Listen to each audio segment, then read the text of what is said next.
ஒரு பக்தர் கடவுளை நினைத்து தவம் இருந்தார். பல நாள் கழித்து கடவுள் அவர் முன்னே தோன்றினார். பக்தா, உன் தவத்தை மெச்சினோம், என்ன வரம் வேண்டும் கேள். பக்தருக்கு உடம்பெல்லாம் பரவசம். கடவுளுக்கு ஒரு சாஷ்டாங்க நமஸ்காரம் செய்துவிட்டு நிறைய செல்வம் வேண்டும் என்றார். அப்படியே ஆகட்டும் என்று ஆசிர்வாதம் செய்தார் கடவுள். மறுவினாடி அவரைக் காணவில்லை.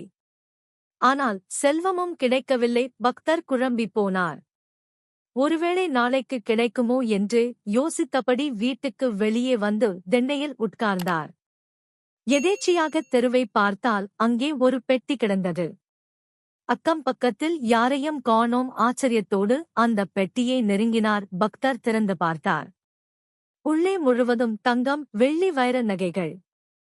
அவர் படாரென்று பெட்டியை மூடினார். அதை வீட்டுக்குள் கொண்டு வந்தார். ஒருவேளை இதுதான் கடவுள் சொன்ன செல்வமாக இருக்குமோ?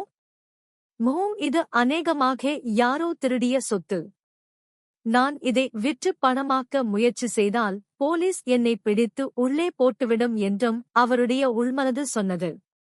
இந்த விஷயத்தில் தெளிவான ஒரு முடிவெடுக்க முடியாமல் திணறினார். அடுத்த 1-2 நாள்கள் அவர் கவலையோடு சுற்றிக் கொண்டிருந்தார். கடைசியில் பிரச்சனையே வேண்டாம் என்று அந்த பெட்டியை காவல்துறையிடம் ஒப்படைத்துவிட்டார். அன்று மாலை அவர் தியானத்தில் அமர்ந்தபோது கடவுள் அவர் முன்னே தோன்றினார். பெட்டி நிறைய செல்வம் அனுப்பினேனே, பெற்றுக்கொண்டாயா என்று கேட்டார். அச்சச்சோ, அது நீ அனுப்பினதா? சொல்லவே இல்லை என்றார் பக்தர். அதை போலீஸ்ல கொடுத்துட்டேனே.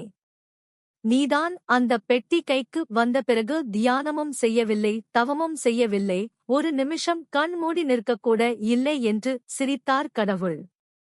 செல்வம் கிடைப்பதற்கு முன்னால் மாதக்கணக்கில் தவம் செய்து என்ன புண்ணியம்? அது கிடைத்த பிறகு ஏற்பட்ட குழப்பத்தை உன்னால் தீர்க்க முடியவில்லையே. மன்னிக்க வேண்டும் கடவுளே, இப்போது நான் என்ன செய்வது? குழம்பிய பக்தருக்கு பதில் சொல்ல கடவுள் அங்கே இல்லை.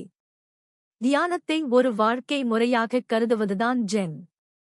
அப்படியில்லாமல் கடவுளிடமிருந்தோ மற்றவர்களிடமிருந்தோ சலுகைகளை பெற்றுக்கொள்வதற்கான சாதனமாக அதை உபயோகித்தால் இது போன்ற விபரீதங்களை தவிர்க்க முடியாது.